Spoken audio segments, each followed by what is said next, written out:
Allow yourself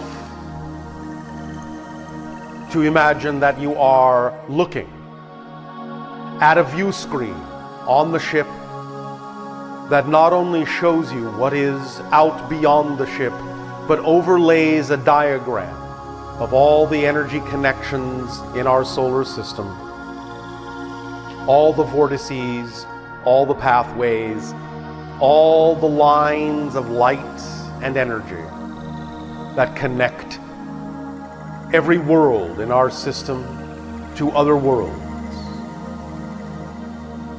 Take a deep breath in and let it out. Take a deep breath in and let it out. Take a deep breath in and hold it and blow it out.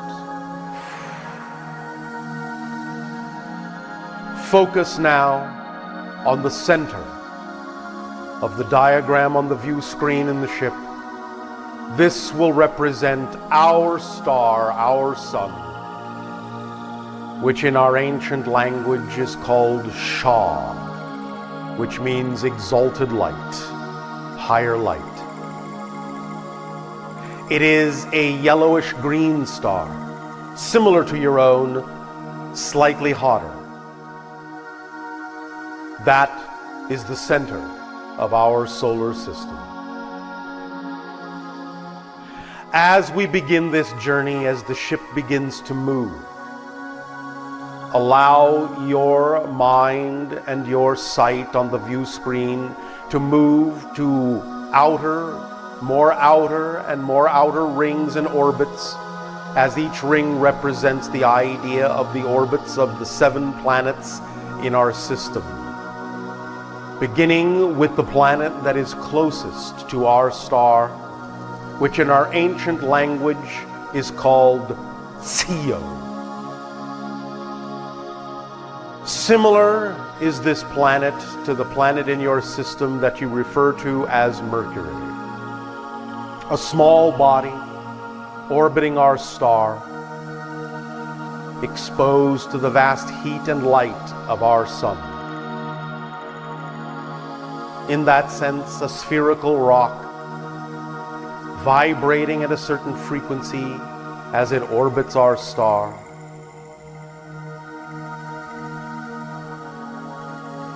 In what you would call approximately 90 days, 3 of your months.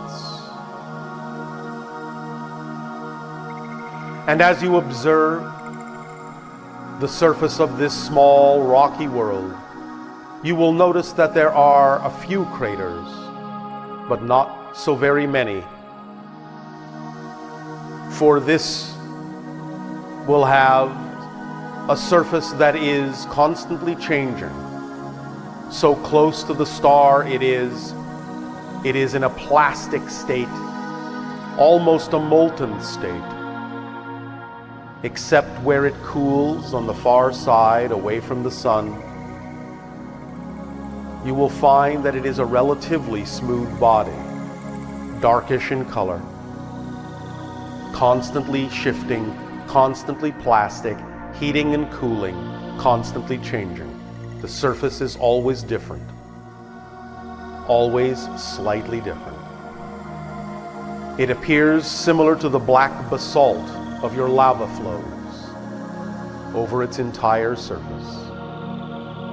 So you see the trails and creases and wrinkles of the expansion and contraction of the surface of this world as we glide slowly past it in our spacecraft. And as we thus then leave Sio behind, we come to the second world in the second orbit around our star. In our ancient language, this world is called Cheni.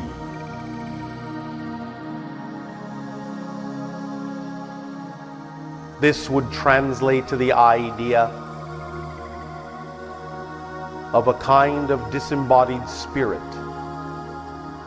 This world is larger than the first, not as large as your world, not as large as ours. but contains over it, in many places on its surface, large crystalline deposits poking out from the ground. There is no real plant life here, but an array of rocks and crystals of a variety of colors and hues in various places that absorb and transmit the sunlight through the surface in a variety of ways that cause energy vibrations to be given off that are unique in our system. And from this world do we mine the crystals that we place in our motherships that connect us to the vibration of creation and the vibration of the vortex, the major vortex in our solar system, which is on the planet Cheni, that connects to many other systems and is a gateway we often use to allow us to translocate from system to system, star to star. And you feel the harmonic vibrations of Cheni as it radiates out into the cosmos, and all the overlapping vortices that exist, ripples radiating out from central gates and points all over the world as laid out by the crystal formation. And as we move past Cheni and move outward into the third orbit of our planet, similar in many ways to yours, also occupying the third orbit, but approximately 111 million miles from our central star, because our star is hotter. Thus we are slightly farther away from our star than you are from yours. And our orbit includes a day of almost 24 hours, similar to yours, but of a year of 454 days for one orbit around our star. And this is our world that in our ancient language is called Ethani, the world and place of living light, the world of the people, the world of the Sassani, our people, one of the hybrid races which are descendants of yours, whom we call in our ancient language Ethani, the ancestors. And we thank you for our life and our light, and we thank you with gratitude and appreciation for our ability to communicate with you and share our common bond and our common family line. And our world is green and park-like. There are no major structures. The world is slightly smaller than your Earth, with more water than your Earth, with higher oxygen than your Earth, and is very green with almost no seasons. No major cities, for our ships are our cities. There are very few structures on the planet, but it is teeming with life. Our life, animal life, plant life. It is a very beautiful world, very peaceful world, and a very quiet world. For we are all telepathic, and there are very few conversations taking place.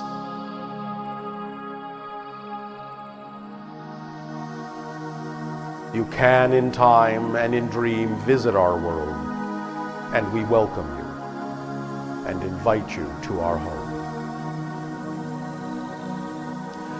And as our great ship now moves beyond that world to the fourth orbit, gliding away from Sassani and approaching the world that is known as Ptha, it is similar in many ways to the world you know also in the fourth orbit called Mars, though it does not have the same rusty surface. This world also has plant life in abundance upon it, and we have bases upon this world. You will find that it is, in that sense, not exactly what you would find comfortable to inhabit, but we have adapted ourselves in many ways in our evolution in transitioning from physical to quasi-physical reality, capable of existing on this world for a variety of reasons, for a variety of intentions. And we use it as a transition point for spiritual growth and evolution and communication with other beings that can visit our system, who cannot necessarily visit our planet, for whom our habitation is not appropriate, but Ptha acts in that sense as a meeting place between our world and other worlds who would visit our system, who need a more rarefied atmosphere and different plant life that they would be more familiar with. And on Ptha, there grows many different kinds of plants that have actually been brought from many different kinds of worlds. It is in that sense a riotous place of plant life of all different variations and colors that come from different star systems. And it is in its own way a beautiful place. And we move outward in our great ship from the 4th orbit to the 5th. But you will find immediately in the 5th orbit that there may seem to be nothing there. For this is the path of the world we call Vamar, which is the void, which is a gas giant world that is inclined about 30 degrees to the ecliptic. It does not orbit in the same plane. It is above and below, orbiting, and clearing a path so that nothing lies in that area between the idea of the 4th and the outer worlds. It is a gas giant of slightly greenish blue hue and has many moons and is beautiful to behold. And it is in that sense the void that connects us to the infinite and clears the way and clears the path.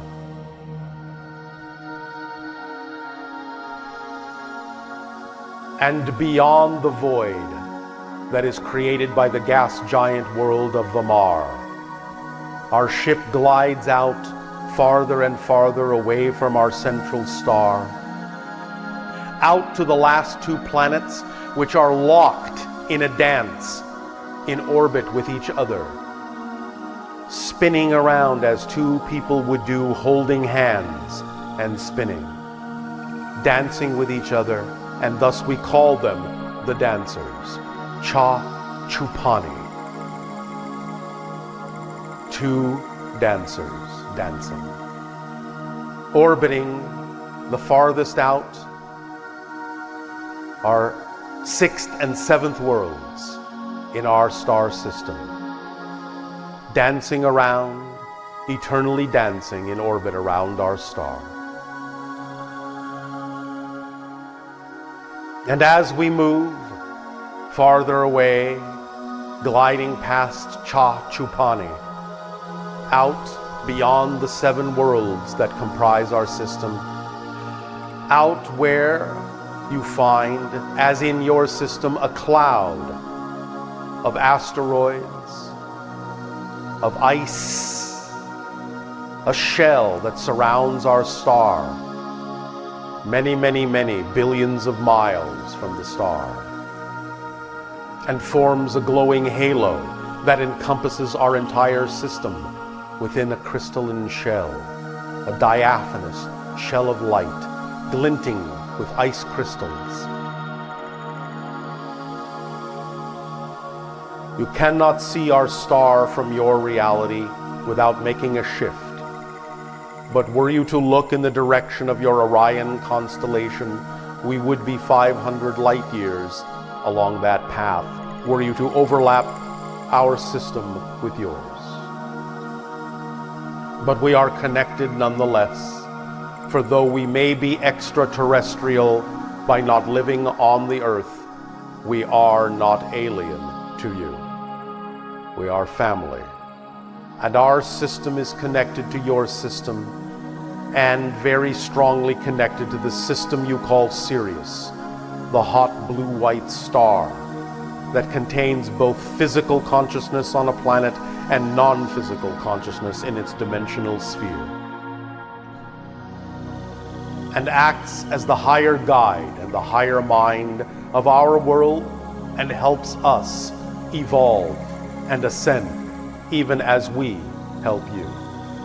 So we all climb together up that ladder of evolutionary ascension of consciousness, together as a trinary family of Ethani, Ethani,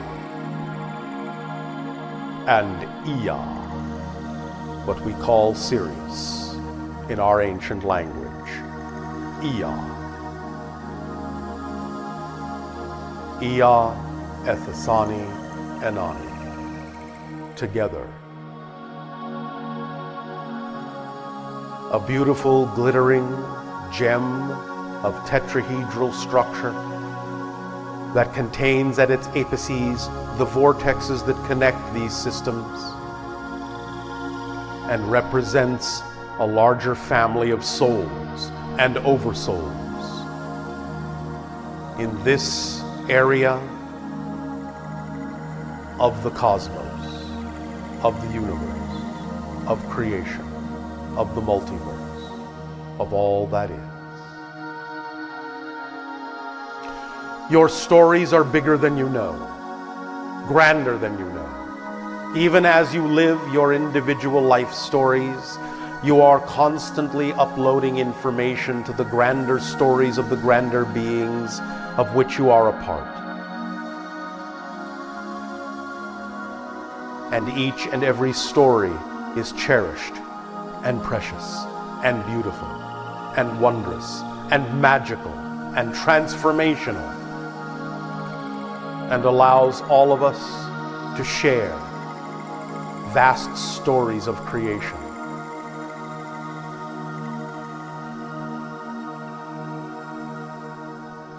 And now, as you float in our ship at the outer edge of our system, allow yourselves to reverse course and very swiftly glide past the outer planets, the dancers, Chachupani, through the void created by the gas giant of Vamar, past the world of Ptha, that is the meeting place of all worlds, past our world of Ethani, green and glowing with light, past Cheni, the crystal vibrational gate, past Sio, the plastic ever-changing surface, to the sun of Shah, and the bright, brilliant light of your own star as you shift back to your solar system through the stellar gate and arrive once again at the beautiful world you call Earth. Your home, our home to be, as we share with you in time our family lines to come.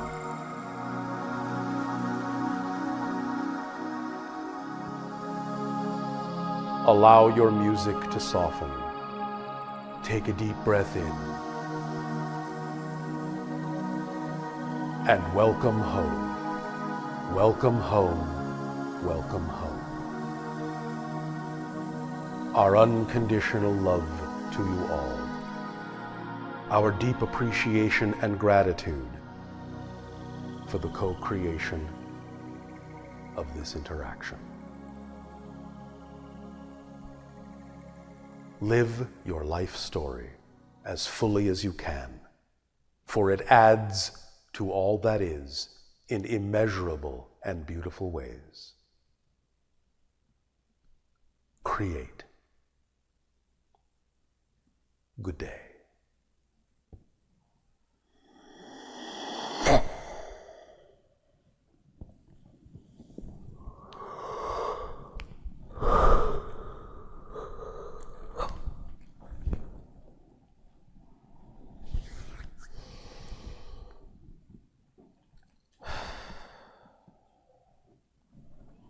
You all have a nice trip?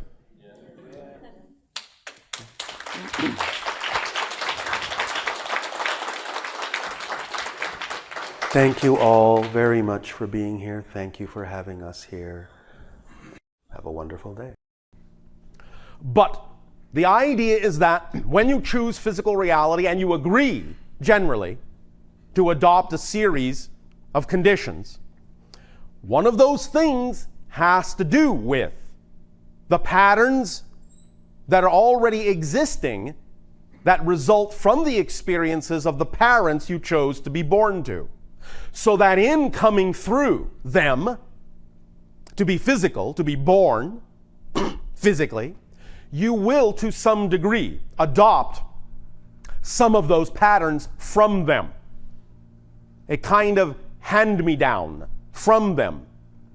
A kind of family agreement that says, I will agree to explore with you similar themes, similar ideas that you may call patterns or experiences.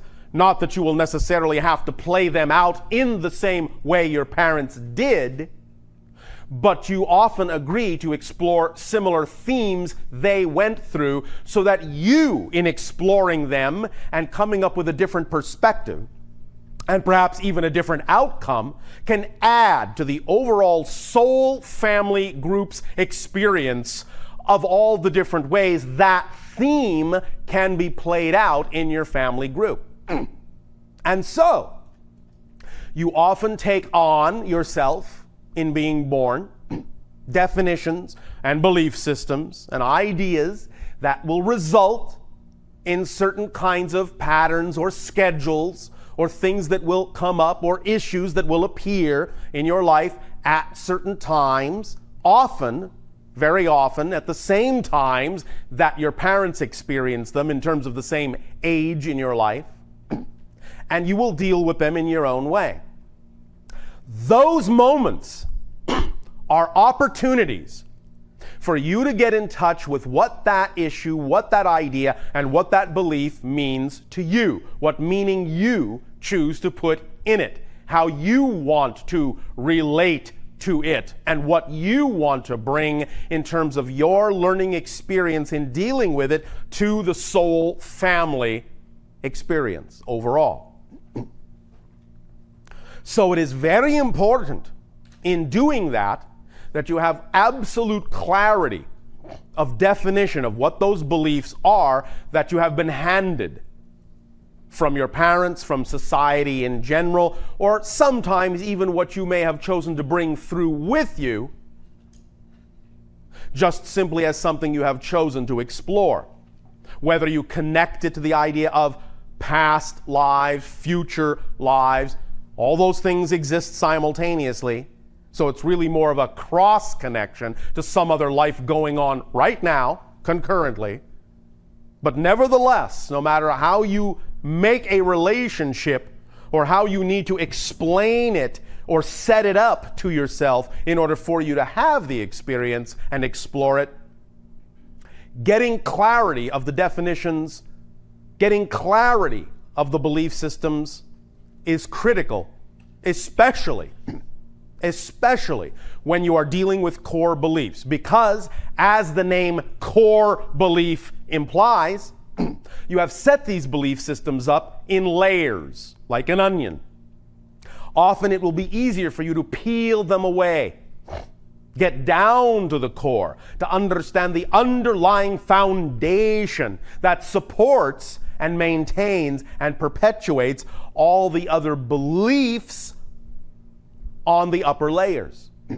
But in giving yourself layers, and in dealing with the outer layers or the top layers, however you wish to look at it, doesn't matter, first, dealing with them first and peeling your way through them, it gives you practice. It gives you experience in dealing with beliefs. And getting down to the core ones will allow you the greatest changes in your life and will give you the techniques, the tools, the capacity to deal with any other beliefs that may come up from other timings that may occur in your life from that point forward. So dealing with the core issues, the core belief that supports all the other ones, even though you may have peeled your way down to the core and gotten to the core and made changes on a core level, this does not mean you have not set yourself up to explore other things, that you may not bring other belief patterns in at another time. And those patterns will connect to the core belief as well. And in dealing and learning how to deal with the core belief, you will be better able to handle those other levels of beliefs when they come up in a different arena, in a different area of your life. But all those upper layers will connect to the same basic core. And that's why it's so important to get a handle on what that core is, so you can handle all the different layers as they arise at different times in your life. So definition, clarity of definition, the second component, we will explore that as well this day of your time. Desire, definition, and dedication. Dedication, very crucial in this idea of allowing your exploration of core belief to stick, to work, to manifest, to create in your life an experience of change. Dedication, what do we mean by that? In a sense, it's like saying commitment to the self, to really make it the most important thing, the most paramount thing in your life, to explore these core beliefs and to change them. Dedication also connects into another thing we have talked about many times, which has to do with behavior, the actions that you are willing to take on behalf of what you say you desire to do, on behalf of the changes you say you desire to make. Dedicating yourself in your behavior to acting on those things that are representative of getting in touch with those core beliefs and making the changes to become more of yourself.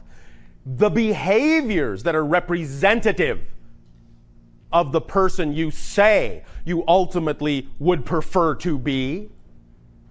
Dedicating yourself to choosing through your actions only those things vibrationally representative, only those things behaviorally representative of the person you say you wish to be, of the person and the life you say you prefer that person to have, so that in thought, word, and deed, you constantly reinforce with your dedication to choosing only those things that you really do have the desire, most important of all, to be that person you say you prefer to be.